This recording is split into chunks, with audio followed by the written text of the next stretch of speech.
Why are you denying there was bomb drills? The conspiracy theorists claiming that there was not really a Boston bombing, that it was the government blowing us up on purpose so that they can enslave us or whatever. The C word. No, not that C word. This one. What is your belief system? You think that the government planned 9/11? Do you buy into these bizarre conspiracies?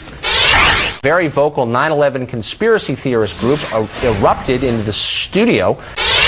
Okay, you don't have to buy anything. You're American. You want to be a nut, you can be a nut. And you are a nut. Because in order for any conspiracy of this magnitude to take place, thousands of Americans would have to buy into it, would have to know about it, and would have to keep their mouth shut about it. That's never going to happen. You're like the guys who think that the space aliens kidnapped Elvis or something like that. That's where you are.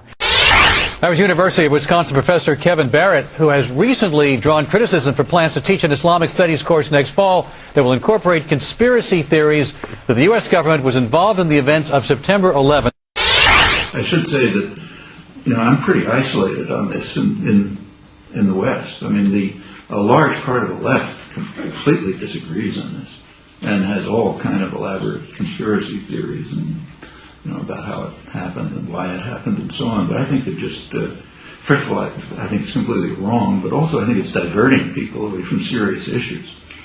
I mean, it just doesn't make any, even if we're true, which is extremely unlikely, who cares? It doesn't have any significance. Well, I think it's self-evident when you have the likes of Bill O'Reilly and Sean Hannity sharing the same nomenclature with Noam Chomsky.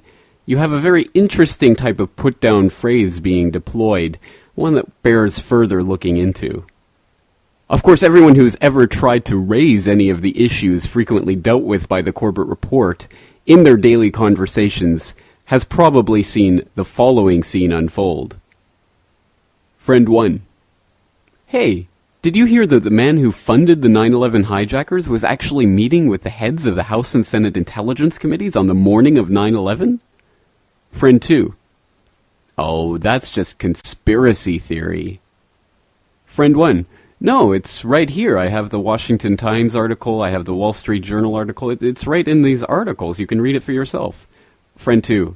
Why would I waste my time? That's just conspiracy theory. Friend 1.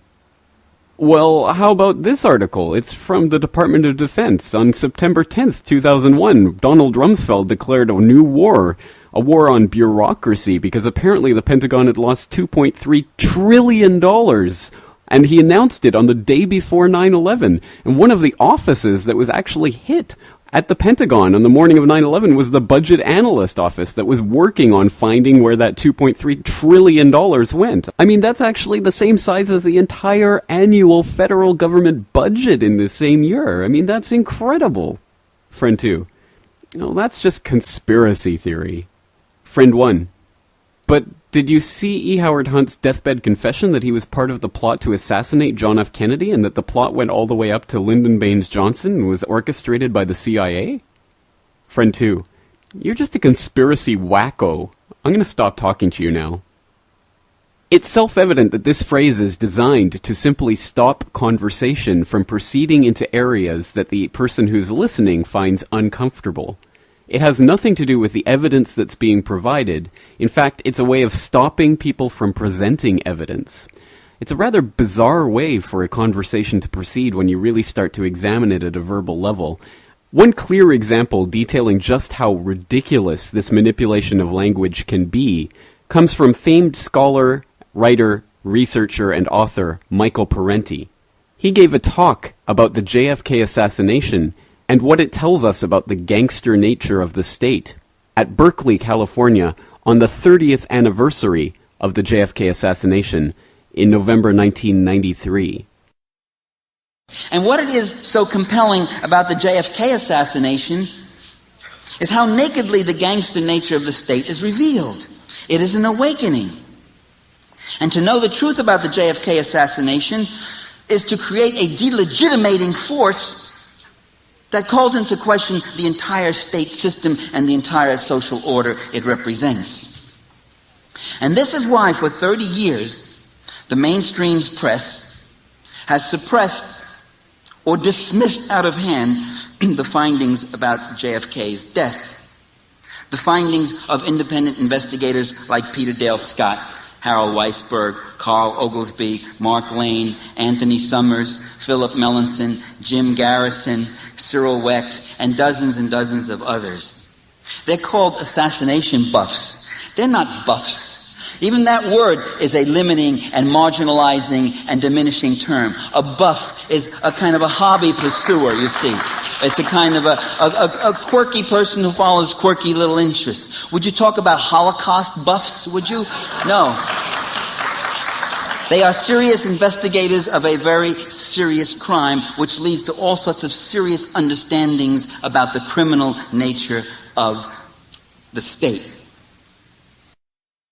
Now, obviously, that's a fairly humorous example of the way words can be manipulated to get us to think of events in a certain manner. Even before we start to examine the evidence of those events, we've already switched our mind into a certain frame of reference from which it becomes impossible to take anything seriously. Oh, you're an assassination buff. Well, I can't trust what you say. Therefore, I should trust the Warren Commission.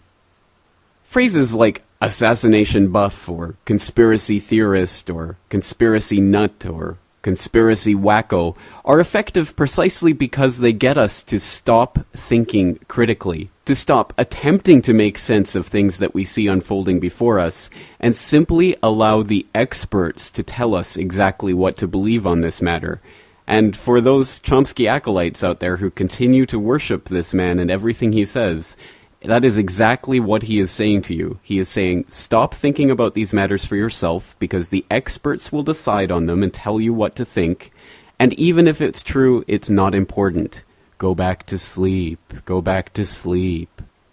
Well, clearly this is an incredibly important weapon, which all info warriors must understand from the inside out, in order to understand how to combat it when it's deployed against us in the field. And it's also important to note that this weapon is not just deployed by our enemies, but also by the great sleeping masses who have no idea about the types of information they are not being fed by the controlled corporate media. It's always a question of how to bring this up to people like that without invoking the great conspiracy theorist phrase. To get a better understanding of this phrase, where it came from, how it's used, and how best to combat it, I recently talked to Barry Zwicker in Toronto, Canada. Barry Zwicker is an award-winning journalist, documentary producer, political activist, and media critic who has been working in print media and in television for close to 60 years. He's known as one of the first 9/11 truth activists, having gone public with his doubts about the official government story about the events of 9/11 on national TV in Canada in January 2002. His work in the 9/11 truth activist field includes the documentary The Great Conspiracy and the book Towers of Deception, the media cover-up of 9/11. He has spoken at length and with some eloquence about this term conspiracy theorist and its origins at such venues as the 9/11 Truth Conference in Vancouver, Canada last year. I began our wide-ranging conversation by asking Barry Zwicker about this term conspiracy theorist and how it's used as a psychological warfare weapon. Language, quite often in the lives of most people, is kind of an invisible thing. In other words, we just use language largely without thinking. And unless you've gone to university or you've studied semantics, you may not appreciate the incredible power of language. It's like Marshall McLuhan said, we don't know who invented water, but we know it wasn't a fish, because the fish would just be unaware of water because it's just so used to it. And similarly, language, each word, well, not each word, but many words actually carry powerful images with them. The word, a given word, take conspiracy, has images. If you sort of explore your mind, you'll see that the part of your brain that deals with words, say conspiracy, links up with your emotional nervous system, might give you a little feeling of fear, for instance. And it also links up with the back part of the brain where images are processed, so that you might get a little flicker of an image of 3 or 4 people bent together at the back of a room, whispering to each other. And this is all in the word conspiracy. And so it's a powerful thing, and this is why those of us concerned about language and media performance want to deconstruct such words, to stop them in their tracks, to analyze them so that we can recognize the power in them. And then by recognizing the power in them and find out, is that power legitimate or illegitimate? For instance, we use the word love. It doesn't usually cause much harm. We know there are many kinds of love. There's love of God, there's sexual love, there's brotherly, sisterly love and everything. But generally, the word love isn't too problematical. But boy, the word conspiracy is. And then if you enlarge that to examine in specifically the term conspiracy theorist, you find that it's a word, a phrase that is very, very frequently encountered. I would dare say that each person who hears this is well familiar with the phrase. And not only that, but the way that it's used 99 times out of 100 is in a very pejorative sense, a very negative sense. It is used as a put down, as in the phrase, as in the sentence. And I'm glad this is an audio interview because the tone matters a lot. It would be, well, you're not one of those conspiracy theorists, are you? And the person practically rolls their eyes when they say that, and then looks at you as if you're from Mars. Or, of course, the more muscular cousins, such as conspiracy nut and conspiracy wacko.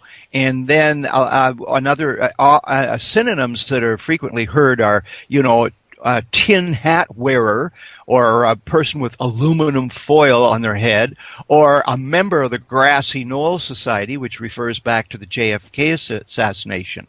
Now, this is all put-down territory, and phrases like that are called thought stoppers, and they're meant to stop thought.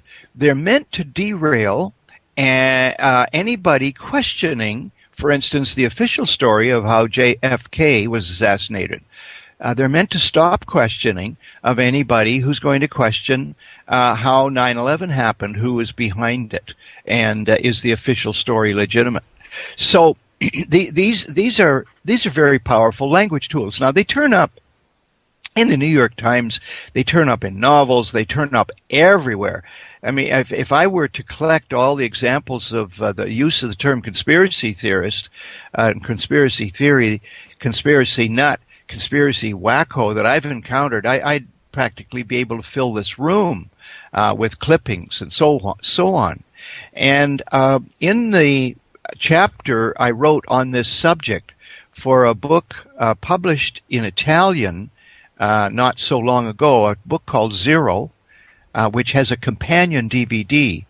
I noted that the CIA deliberately seeded this phrase into the language back in the late 60s when skepticism about the Warren Commission report was growing. The term itself goes back. I don't have the article right with me. Maybe James does, and he can actually tell me what was in my article. But I believe the word was first used in late 1800s or something like that, and as a phrase. But if I could just say a little more about it, about deconstructing it. First of all, no one should ever accept the label conspiracy theorist as it's used 99% of the time as a put-down. We should always immediately reject and confront the person who's using that phrase in that way. We should combatively not let them get away with it. We should interrupt them in mid-sentence as soon as they've used the phrase. And we should point out that conspiracy is a perfectly good word, that there are conspiracies, large and small, literally almost every day in your local newspaper, at least in major newspapers, you can find reports of charges of conspiracy being laid against individuals, conspiracy to commit murder, conspiracy to commit fraud, and so on.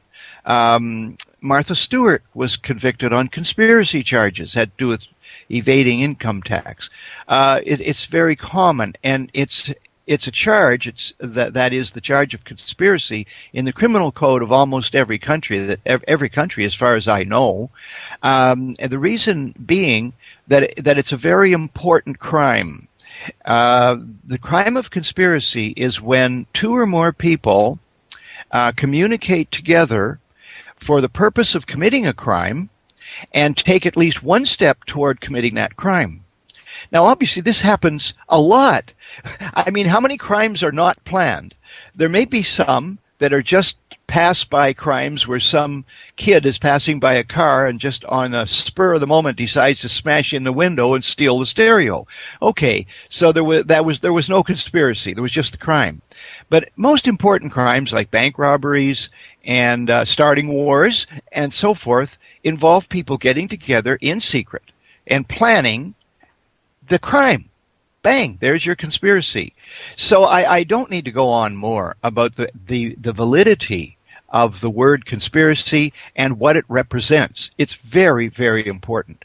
Now then, the other word in the phrase is theory. Now, not only is there nothing wrong with holding theories, holding a theory, or looking at theories, or examining theories, or call them hypotheses, or scenarios.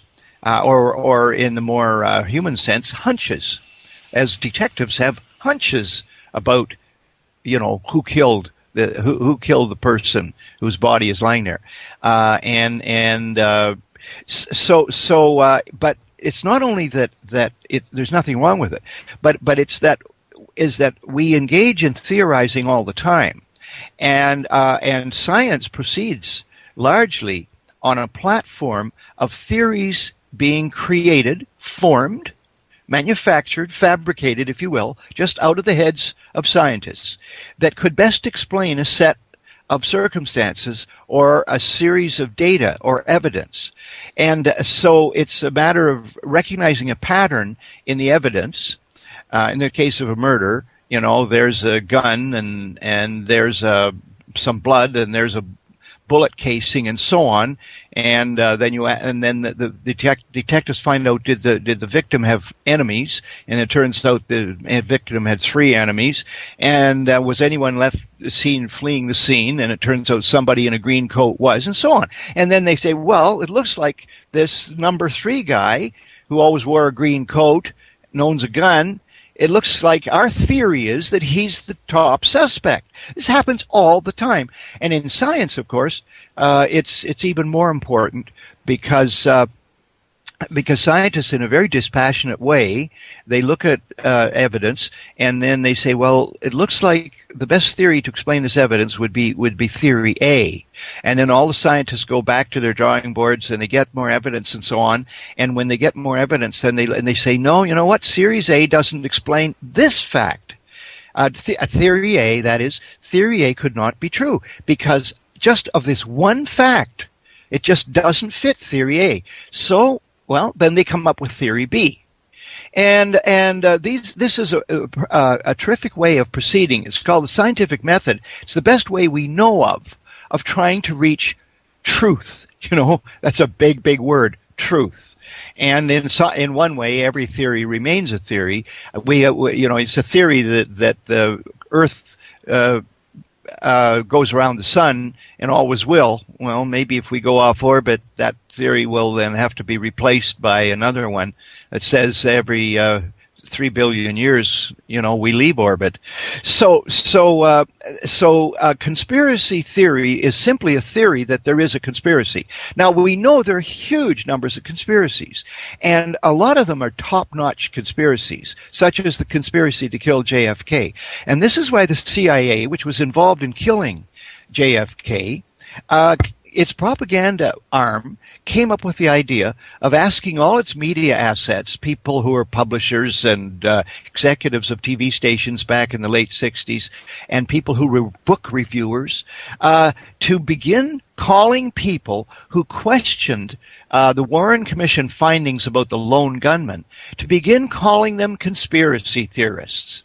And I'll say this because James is hardly getting a chance here to ask a question, but a very interesting aspect of the term conspiracy theorist, used in a put-down way as a thought stopper, is that it protects actual conspiracists, doesn't it? I mean, you're not even supposed to think that they exist. And so it's a very, very protective device for the people who are engaged in conspiring to do really evil things. And of course they would trot that out. And anybody who buys it is actually helping them. You know, whether you know it or not, as long as you use that term conspiracy theorist, you are actually strengthening this armor, this protective device that true conspiracists are using. Again, the full audio of that interview is available from the homepage corbettreport.com. Please go there and listen to the interview in its entirety, as Mr. Zwicker has a lot more to say on this subject, and his conversation is quite interesting. Now, in that excerpt, Mr. Zwicker made a number of important points. One of them being the distinction between conspiracy theory as a normative descriptive term and conspiracy theory as a pejorative. In the normative sense, conspiracy theory simply refers to a theory about a number of people conspiring to commit a crime. Now, obviously, this happens all the time, and we wouldn't dismiss, for example, a detective making a conspiracy theory about a crime that he's investigating, because, in effect, that's his job. How then does this type of term become such an effective thought stopper, as Barry Zwicker puts it? Part of the answer to that can be the way that this term acts on an emotional level to get people to react without even thinking about what's being said. A perfect example of that comes from this article, "The Media Hounds Unleashed on Ron Paul," from Op-Ed News from December 29, 2007. This article reads in part, quote, "When Bill Clinton was first running for president, he had a revolutionary challenger in the Democratic primary named Jerry Brown. Brown had been the former governor of California, as well as the state chair of the California Democratic Party. He had been revolutionary, pushing hard for labor rights for farm workers to protect them from agri-industrial poisons. He'd funded those large wind energy projects along the length of California, and had introduced satellite conference calls to California government. The corporate interests he threatened needed to divorce this man of the people, this man of vision, from the people he served so well. So, they called him Governor Moonbeam. The name caught on. What it was in reference to, although few in the media or public looked beyond that funny name as they laughed at Brown, was Brown's idea of using satellite phone technology for meetings. Rather than having state legislators fly back to Sacramento every time they needed to meet, they could use the new technology and save time, energy, etc. Of course, today, everyone, all companies use this technology, and it was brilliant back then. But Governor Moonbeam was the label some bright boys hired by the corporate powers slapped Brown with. It made people laugh at him. It worked. End quote. Again, another example of how these humorous terms like Governor Moonbeam or assassination buff can be used to dismiss someone's ideas without even taking them into account. Again, this is a remarkable piece of doublethink. I don't know what you're talking about, but you are wrong. Of course, even getting people to understand that is something of a problem. Now, one of the other important points that Barry Zwicker made in that interview extract is that the term conspiracy theorist, used as a pejorative, a put-down phrase, a thought stopper, really only serves to benefit actual conspirators. The idea that any conspiracy theory is a priori, without even looking at the evidence, wrong, cannot help but benefit those people who actually conspire to commit crimes. Because, of course, nobody can conspire to commit crimes.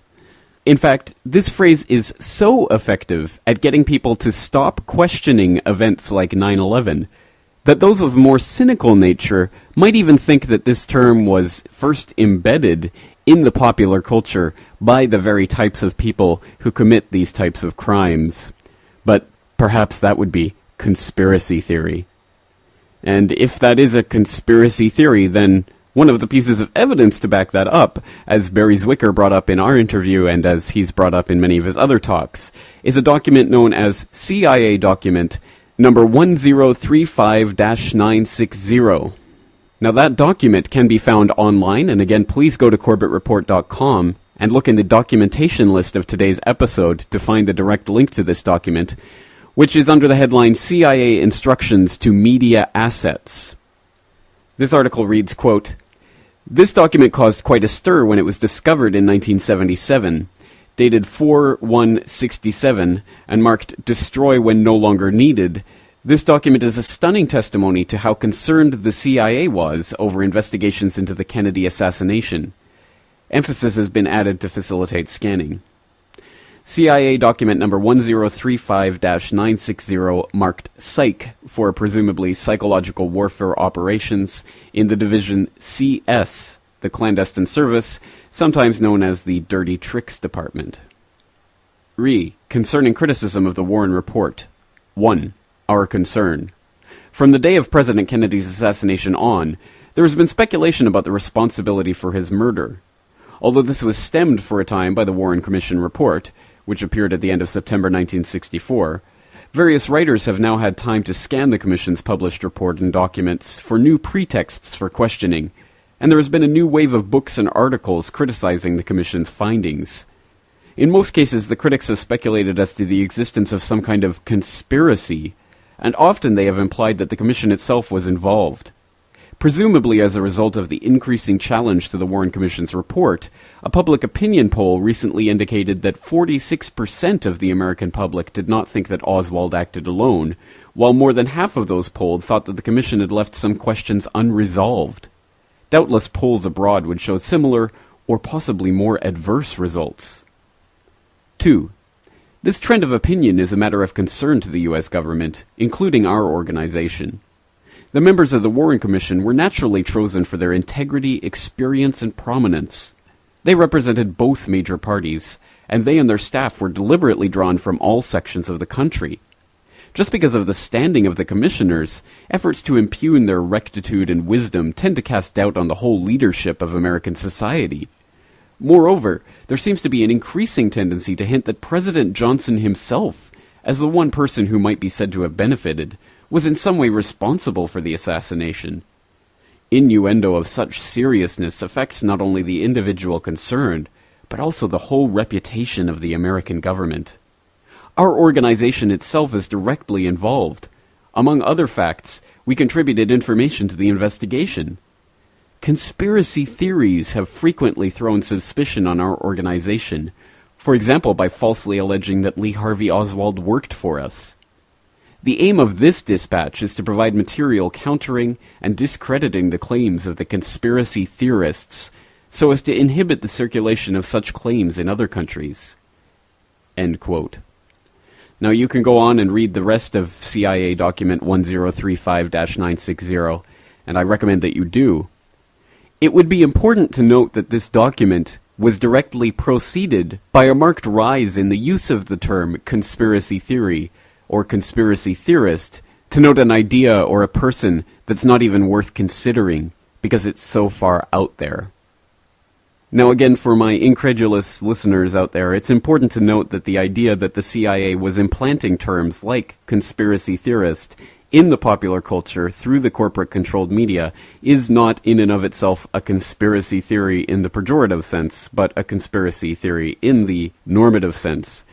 And that's based on findings like the findings of the Church Commission, which revealed the existence of Operation Mockingbird.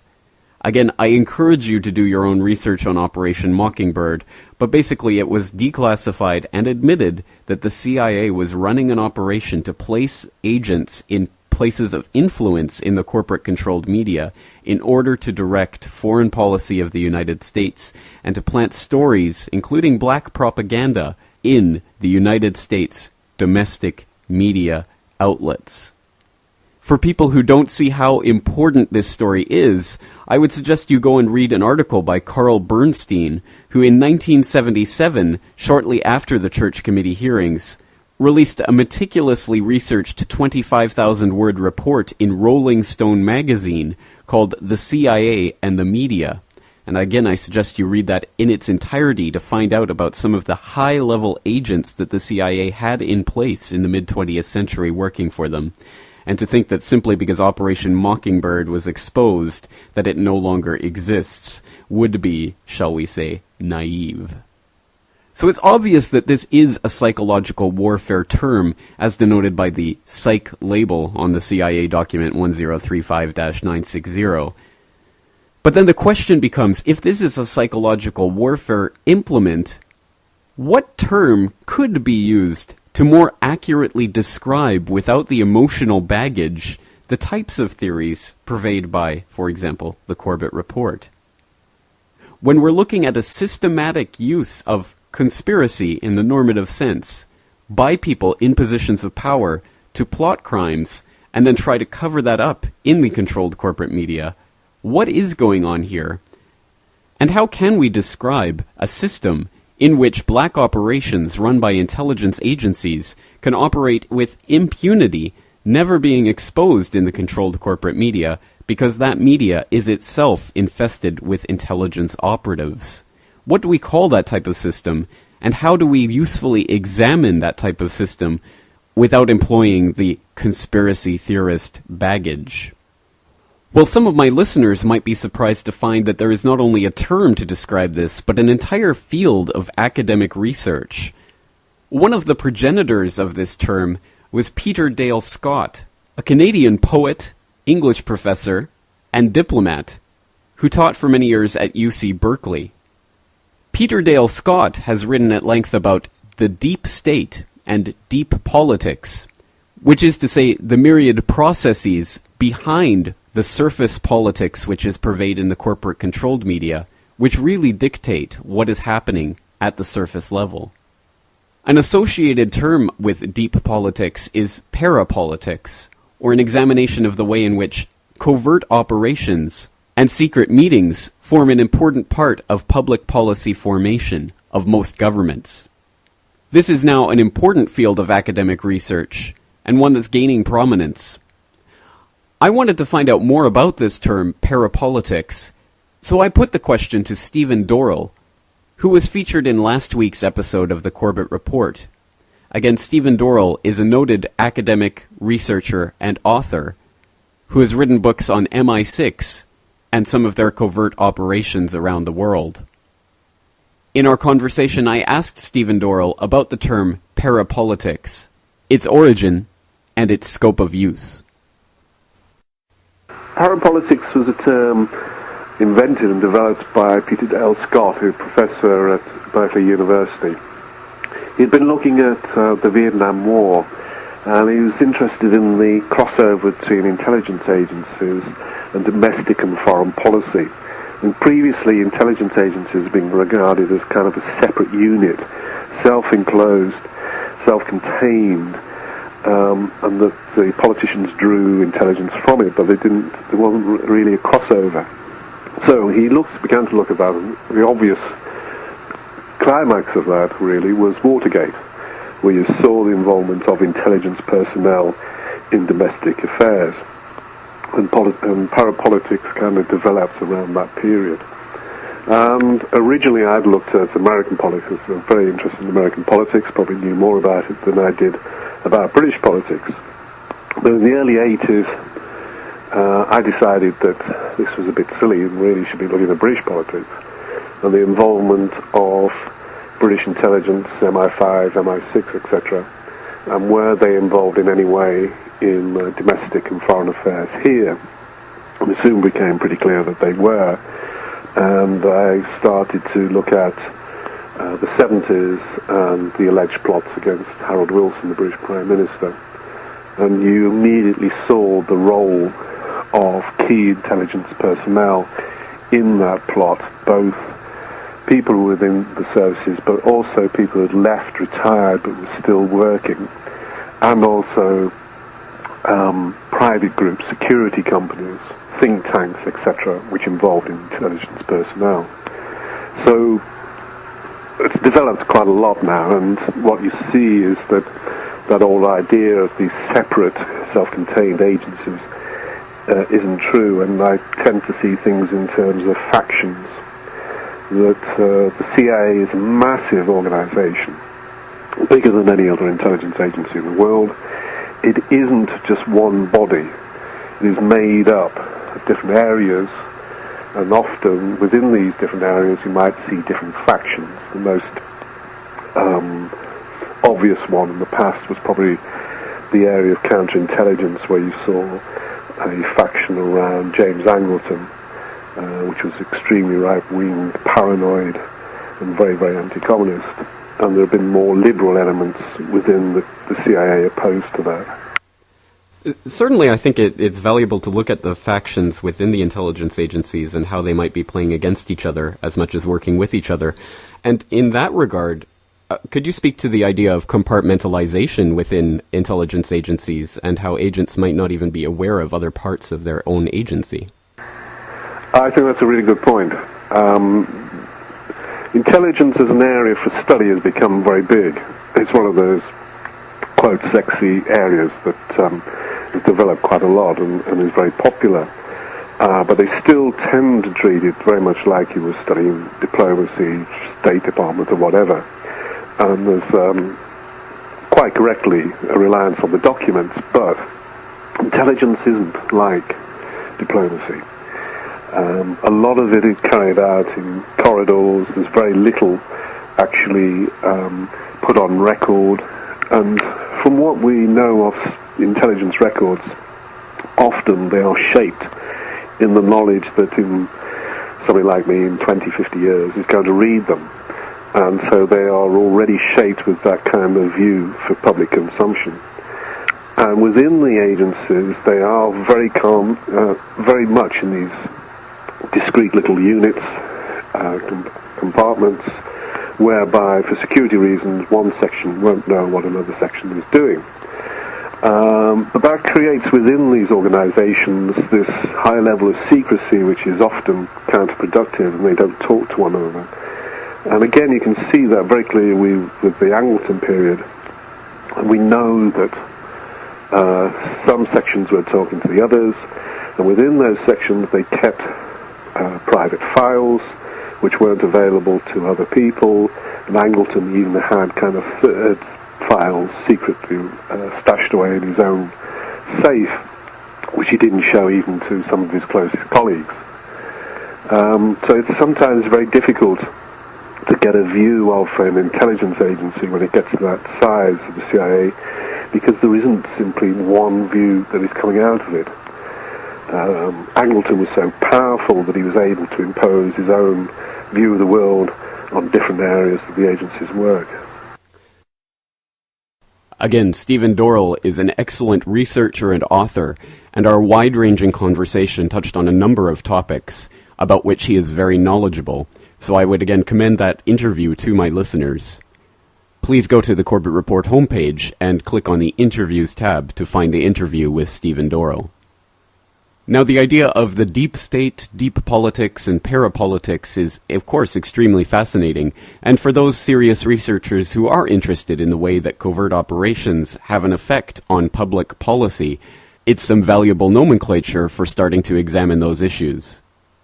However, for those who are confronted with the C word when trying to relate some of this information, perhaps going into a lengthy explanation of parapolitics and why it's a better term to use might be a bit unrealistic. What then is the best method for dealing with people who insist on using this C word? Well, Barry Zwicker advises us to stop our interlocutor as soon as we hear that word escaping their lips, and to explain in rational terms why that is a thought-stopping phrase and why it should not be used. That is, of course, the most noble method, but I fear it places too much faith in the rationality of the people that we're talking to. My own preferred method is to play with the normative sense of that term, by first admitting that, yes, I am a conspiracy theorist for believing that rogue elements of the U.S. government and intelligence agencies helped commit the 9/11 attacks. But then pointing out that, yes, you are a conspiracy theorist for believing that Osama bin Laden was a conspirator in the 9/11 attacks. Whether or not this is a fruitful way for continuing a conversation with someone, I'll leave you to decide for yourself. But perhaps a third method is suggested by Michael Parenti, who in his talk on the 30th anniversary of the JFK assassination does a beautiful job of pointing out the utter absurdity of the conspiracy theorist phrase by turning it around and using humor. Damage control. You know, back in 1978, the House Select Committee reported, in fact, after an investigation, that there was more than one assassin shooting Kennedy. And there, therefore, was a conspiracy.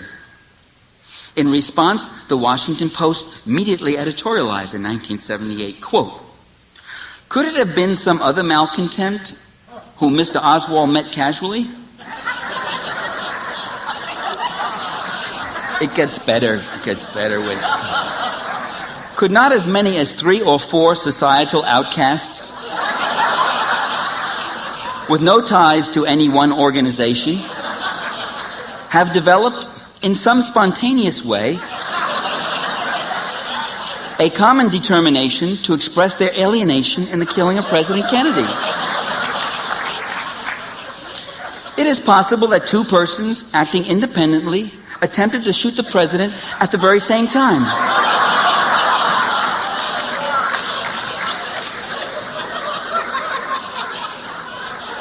It is possible. It's not at all likely. So sometimes those who deny conspiracies create the most convoluted fantasies of all.